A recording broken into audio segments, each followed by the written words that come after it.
যে নিয়ামত না চাইতেই পেয়েছেন, অথচ যা চেয়ে পাননি তার জন্য আপনি আফসোস করেন। যা চেয়ে পাননি তার জন্য আফসোস করেন, কই চাইলাম তো আল্লাহ দিল না, কই এত চাচ্ছি আল্লাহ দিচ্ছে না। অথচ যা চান নাই তা যে নিয়ামত স্বরূপ আপনার জন্য করে দিয়েছেন, এর জন্য আপনি একবারও আল্লাহর প্রশংসা করেন নাই। আরে ভাই, যেটা না চাইতেই পাওয়া যায়, চেয়ে পাওয়ার চাইতে এইটা অনেক বেশি মূল্যবান। এটা আমরা বুঝতে পারিনি, আপনি বুঝতে পারেন। সম্মানিত উপস্থিতি, এই জন্য আল্লাহকে ডাকতে হবে। ডাকার জন্য দোয়া দরকার। এই দোয়া দুই প্রকারের। দোয়া কয় প্রকার? কয় প্রকার? হাফিজ ইবনুল কাইয়্যিম আল জাওজি রাহিমাহুল্লাহ তিনি একটা কিতাব লিখেছেন। এই কিতাব বাদাইউল ফাওয়াইদ ৩ নম্বর খণ্ডের ২ নম্বর পৃষ্ঠা। এখানে উল্লেখ করেছেন আর দোয়াউন নওয়ান, দোয়াকে দুই ভাগে বিভক্ত করা হয়েছে। আর দোয়াউল ইবাদা, এই যে আমরা ইবাদত করি না, সালাত আদায় করি না, এছাড়া হজ ব্রত পালন করি, এই সালাত থেকে হজ ব্রত পালন করা পর্যন্ত যত কাজে যত নিয়ম কানুন আল্লাহ রাসূল সাল্লাল্লাহু আলাইহি ওয়াসাল্লাম আমাদেরকে দেখিয়ে দিয়েছেন, প্রত্যেকটা কাজে যে ওজিফা পাঠ করি, এগুলো সব দোয়া। এই দোয়াগুলো হচ্ছে ইবাদতের দোয়া।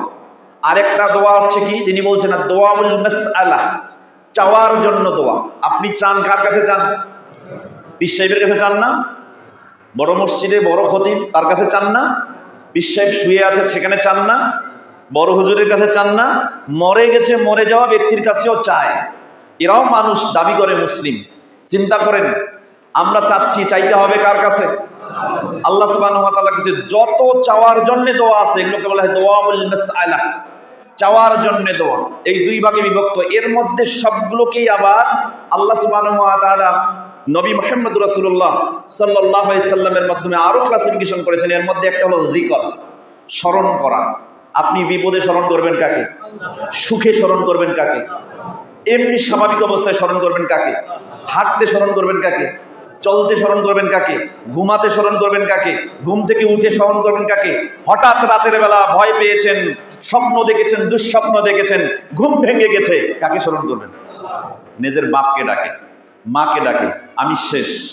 স্ত্রীকে জাগিয়ে দিয়ে বলে আমাকে ধরো, আমি আর বাঁচতেছি না। স্ত্রী স্বামীকে জাগিয়ে দিয়ে বলে আমি আর বাঁচতেছি না, এমন দুঃস্বপ্ন কেন দেখলাম?